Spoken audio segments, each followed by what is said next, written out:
Hello friends, we are moving to the next orbit.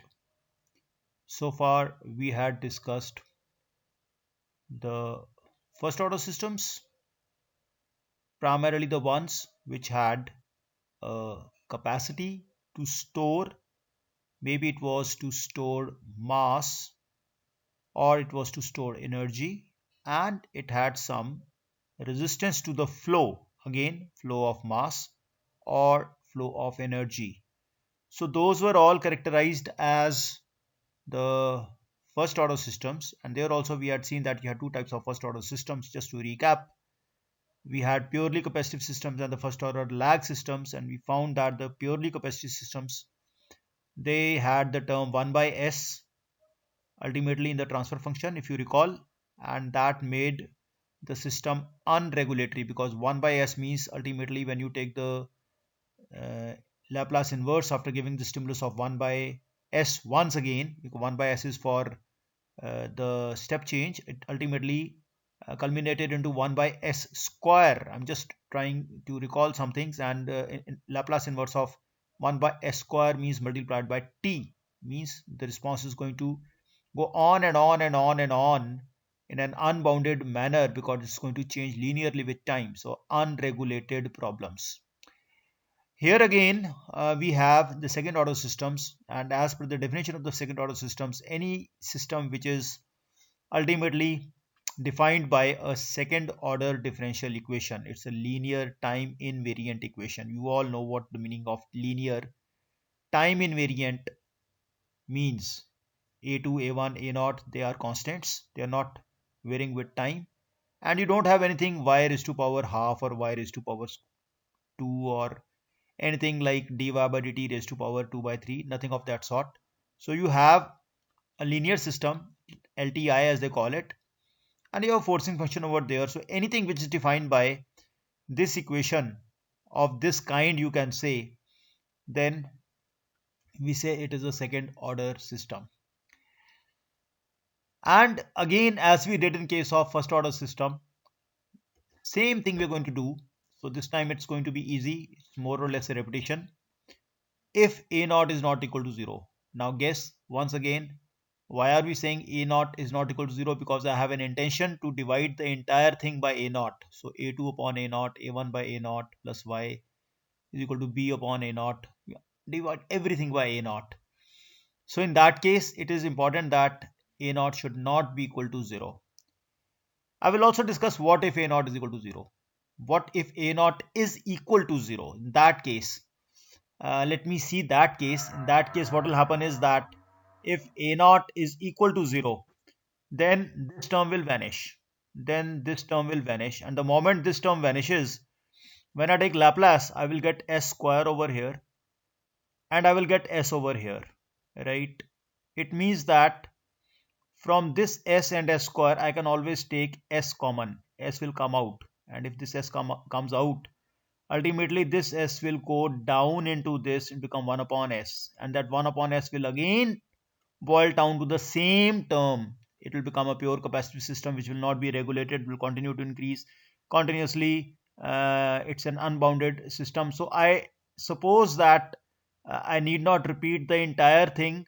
The same thing which we had discussed for the pure capacitive systems for the first order system will be repeated for the second order system, and therefore I'm not going to discuss those things in this again. So that situation or that case where a naught is equal to 0 will not be discussed, because I think you now can understand. I have already discussed it verbally, although I will be taking specific case when a naught is not equal to 0. So I'm going to divide it and let us see what happens thereafter. A naught से divide करने के बाद whatever the term a2 upon a naught comes, I call that term as tau square. Whatever is a1 upon a naught, I call that term as 2 zeta tau, 2 zeta tau. And whatever is b upon a naught, I call it as kp. Why I'm saying so? Because as we had earlier, this tau is something to do with time. We don't call it time constant, although. and this kp is the gain of the process as it was. This kp has the same old meaning, static gain, as we used to call it, steady state static gain, or simply gain, as it was. In case of first order systems, there is no change in this kp thing, so kp remains the same. But these two new terms, tau and zeta, they have been introduced, which are there only for the second order system, which is not there for the first order system. That's what we are going to see. We have replaced a naught by, rather, a2 by a naught. A2 by a naught is tau square, and the term a1 by a naught, we call it as 2 zeta tau. Why do we call it with 2? Because we have defined zeta accordingly. What is zeta? We will see in a while.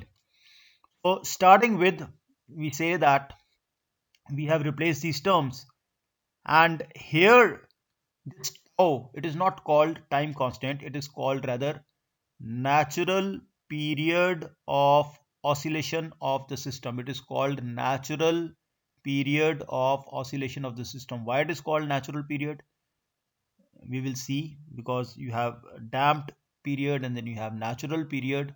So we will see what if zeta becomes 0 and blah blah, that we'll discuss in time, in a while later.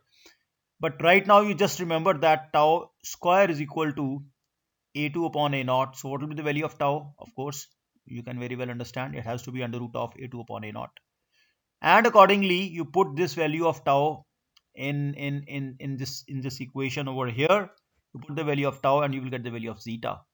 Right? It's as simple as that. So just to make it very sure that the things are not missed, we call this zeta as the damping factor given by the value I have already told you, and kp is the steady state, or the static gain, or simply you call it a gain as you were seeing it earlier. Ultimately, the whole thing we have is this is the uh, transfer function in, again, in the terms of deviation variables. This y bar should be there, it's not visible, but otherwise it's there. And what you see over here is that under steady state conditions, all initial conditions are 0. So you have s square, and then you have s over here because of dy by dt, and you have 1 over here because it's only y, and when you make a cross multiplication over here, so what you get over here is kp upon tau square s square plus 2 zeta s tau plus 1. This entire thing comes down over here, and as such, as we see, this becomes the transfer function of second order system. So wherever you have second order system, you will see this kind of situation. Now, where do you get second order system? This is the second point which I've just I've spoken in the flow of the things. uh, Dear friends, we had seen that we had first order system wherever we had some storage capacity and some resistance to the flow. That was the first order system. Here there are three different cases in which you can have second order system. First is, again, you have some resistance, you have some restoring force, you have some inertia. Wheresoever you have these three things, restoring force, and then some resistance or friction as you call it, and some inherent inertia. So that is one point where you have the system which is a second order system. In chemical systems, these kind of systems are very, very rare, but some things, as we will be studying in due course of time, like you have a control valve. A control valve has a restoring force in the form of spring. The control valve has friction. Any moving part will have friction, and the control valve has some inertia, because the stem of the valve which is moving up and down is mass, and mass has some inertia. If it is not neglected, then a simple control valve, we will discuss in at the end of the session over here, that kind of thing becomes uh, inherently second order system. We will discuss in some later sessions. Now, apart from that, you have three. Apart from that, we have total of three different cases where this is one of the case. That is two more cases where the system can acquire a second order. We will see in the next slide. So, as I said earlier, that the systems with second or even higher order dynamics can arise from several situations, and primarily we have three different kind of situations. The first situation is that you have one system, and that one system is first order system. You couple it with the second system, and the two coupled first order systems will become a second order system. Three coupled first order systems put one after the other in series will become a third order system, and so on and so forth.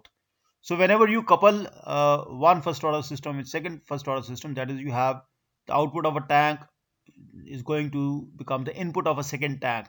So when the first tank's outflow becomes the inflow of the second tank, it can happen again in different forms. It can be interactive, it can be non-interactive. So all those interacting and non-interacting capacities we will study one by one. This is just to give you the glimpse that things are going to be really exciting in the following sessions. But as such, if we see multi-capacity processes, if it consists of two or more capacities which are first order systems in series through which the material or energy is flowing, then if it is 2, then it becomes second order system. If it is 3, it may become third order system, and so on and so forth. So these are the reasons we go in for higher order dynamics in the processes, in the multi-capacity processes. This is first case. The second case I have already discussed is where we have the system which is inherently second order. Such systems, I am repeating, are rare in chemical processes as such, but we do have some elements like control valves and all that which make that system second order because of the presence of inertia, because of the presence of restoring force, and because of the presence of some resistance, as it's in the case of typical mass damper spring system, as you might have studied earlier in the control systems as such. And then we have very interesting phenomena. The interesting phenomena is that the process is inherently first order, and we put some control over it. We put some feedback control. So what is feedback control? We give a little bit of exposure to that, and that feedback control also has a special type of feedback control.